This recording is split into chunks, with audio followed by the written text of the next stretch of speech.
This picks up where that campaign left off. So this one grows into the more dangerous elements of it because it's a higher level campaign. Yeah. So whereas you fought, important stuff in Horde of the Dragon Queen, now you're graduating from regular cultists to actual dragon god, which might increase a little bit of the intensity. Yeah, it does. And don't feel pressure because you can also start with this book as well. So if you want to just jump in the deep end instead of wading through the kiddie pool, you can just start with this book instead of going with the original. Yeah, the story inputs are pretty straightforward because it takes part. There's multiple councils that meet, so basically everybody knows that Tiamat's coming back. It's kind of like that cat's out of the bag. Yeah. There's a dragon horn. I forget the name of the thing, but basically they blow this horn that is incredibly loud, and it's like, all right, Tiamat's coming back. So they're meeting up to try and be like, all right, what are we gonna do? Yeah, well, they still got a summoner, but yeah, right. But yeah, if you've played any kind of I guess BioWare game or just even World of Warcraft, like you're trying to build up faction rep as well, which is pretty neat. Which is probably the more interesting thing to incorporate into the book itself. So rather than like a GM having to do all the stuff on their own to think about how people's opinion on you, they have an actual system in this book that counts up, how people view certain actions of yours. Yeah. Now they have specific events that are tied to that, like little milestones. Yeah, like did you do X thing? Okay, these people like that, but other people don't, and so you have to balance it, and ultimately it's who comes and helps you at the climax of the story. It's like, yeah, did you rescue this person, this artifact, and did you give it to them or them? It's like, so X doesn't like it that you gave it back, but Y does, and it's like I did not save the mayor's daughter. Well, the mayor did not like that I did not save his daughter, so he didn't want to help me. Weird. I mean, unless there's insurance on his daughter. Yeah, so there's a lot of juggling of faction alliances, considering a lot of them show up, but then there's a lot of outside, well, not a lot, there's a few outside elements too. So you've got like the Order of the Gauntlet, and you've got some of the other factions involved that are in Waterdeep. Yeah. But outside of that, you want to talk about them?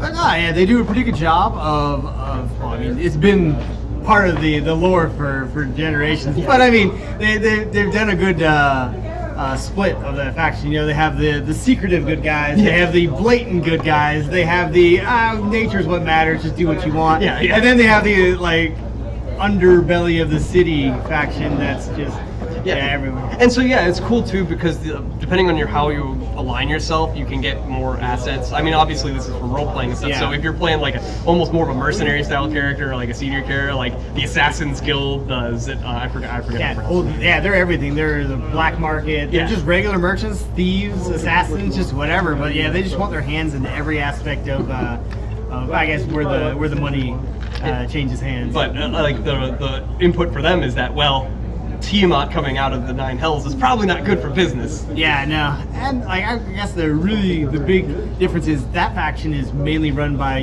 the merchants, and not so much the wealthy, powerful people, but just the ones that get the work done in the Undercity. And then you have the noble faction, which is just all these squabbling nobles that will come together for a higher purpose every once in a while. Yeah, and they also have interesting interactions. So it has a lot of play ability because just depending on how closely you ally yourself. Yeah.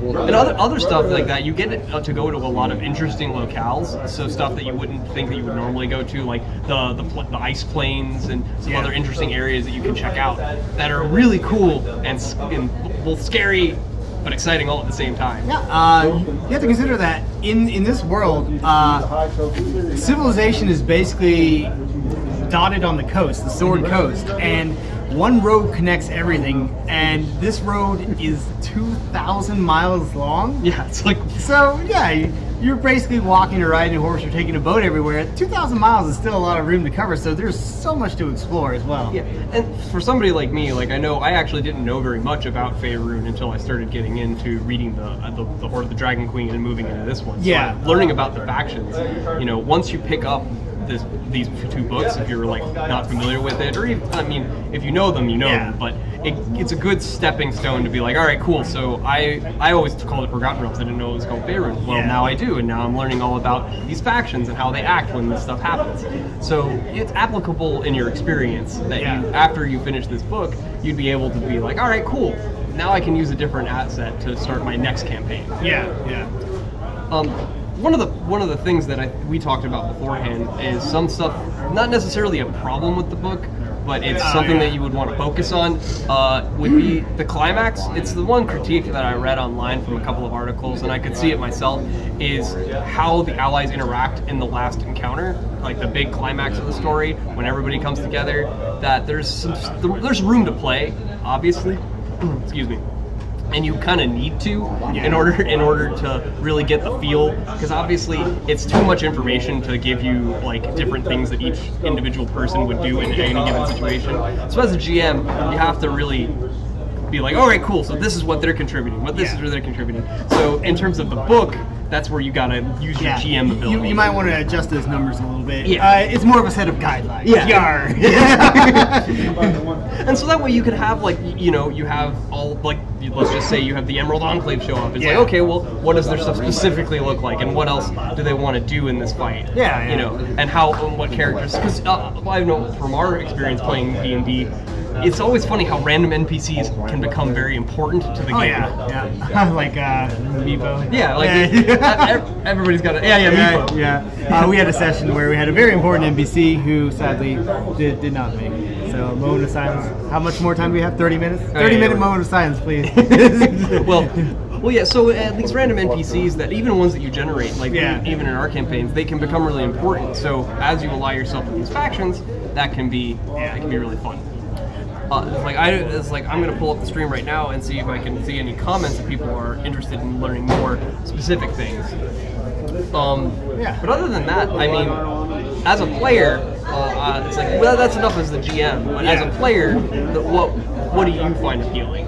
Honestly, as long as the GM can do a pretty decent job of upping the rewards for factions, and that's completely on them. Like, if I'm unfamiliar with what I even get for it, I would definitely like to work on factions. As I would try to develop characters, I always wanted to get in good with some group of people and rise up through the ranks, and that seems like something you can definitely do with all that alignment. And they have some ins into some separate adventures. So there are points in the story, like, so example is that they have a set number of events that'll happen. So like if your group of adventurers decides to just kind of like not show up to some important stuff, they can go do other stuff, but that time still passes, and so that clock goes down until how long until Tiamat comes back. It's 5 minutes to midnight if you're a Watchmen fan.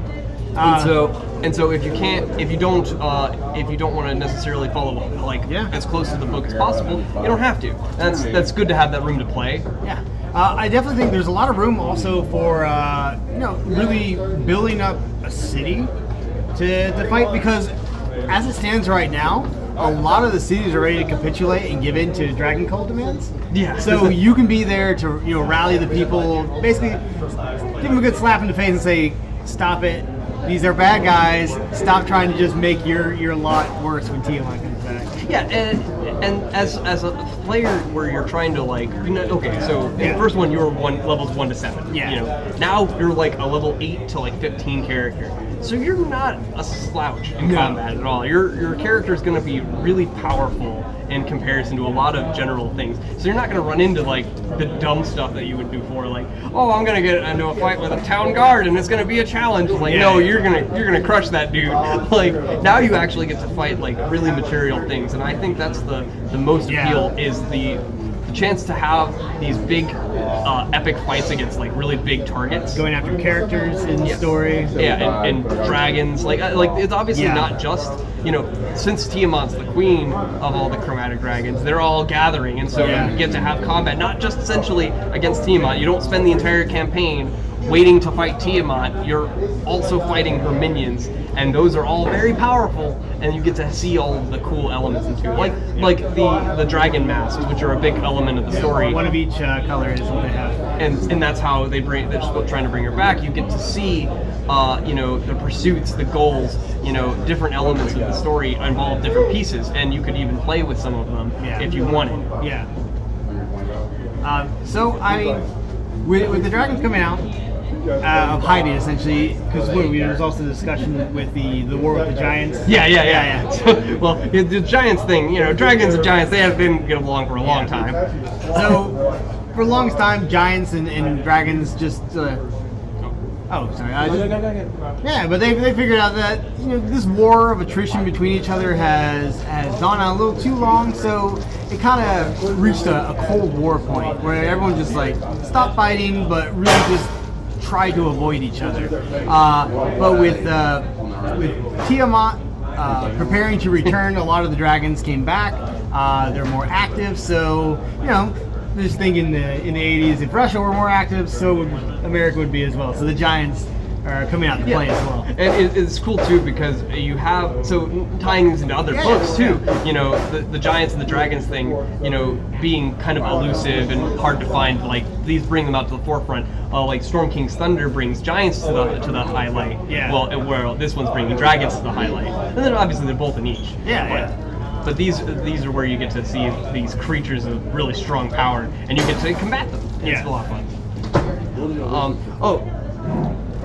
What's the backdrop of the story? Oh, I think we already said that. Yeah, it was the Sword Coast is the backdrop. So other than that, the other stuff involved in the story, there's not as many magical items for you to get, in terms of like special story ones. So as a general rule, you'd probably end up adding some on your own, like you create some. That's what I like to do. Yeah, I mean, Wizards of the Coast definitely leaves you a lot of room to interpret. Yeah, as you see fit. You are the dungeon master. The book's word is not law, yours is. Yeah.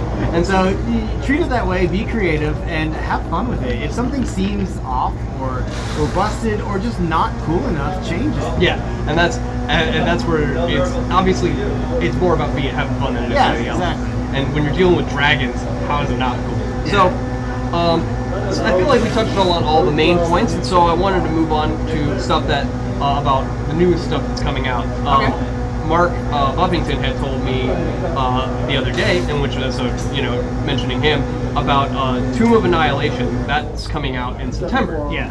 So that's going to be really cool. And once that comes out, we'll be given a good discussion once we read through it, and we get to talk about, start talking about all these dinosaurs. Let's move to a different sort of lizard-like monster that we could fight. Treasure. Yes.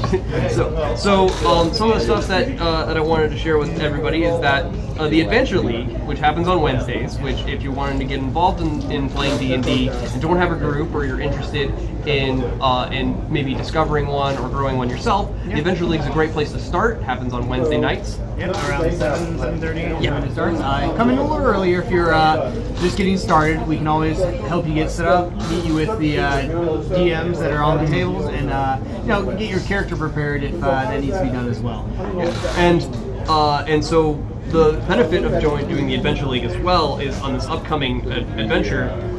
The book is released on the 8th, but there will be a module for the Adventure League that comes out on the 6th. Yeah. So if you're chomping at the bit to fight some dinos, come on the 6th Adventure League and get yourself in on a game. So like Magic, even D&D has a pre-release. Yeah, right. The pre-release, and there's some stuff that I didn't quite know until recently, that there are actually epic encounters, which are very large player groups. I think that it's for like 10 plus people. It's a lot of people involved. And it's essentially like playing in a raid in real life. So something that I was interested in checking out, especially against you're fighting you've read the Monsters Manual where they have the gigantic Tyrannosaurus Rex that makes earthquakes from walking. I want to kill that. Yeah, but you're gonna need a lot of people. So they do that, and there's 2 to 3 epics, and there's going to be a lot of modules coming out for Adventure League. Yeah, that's gonna be amazing.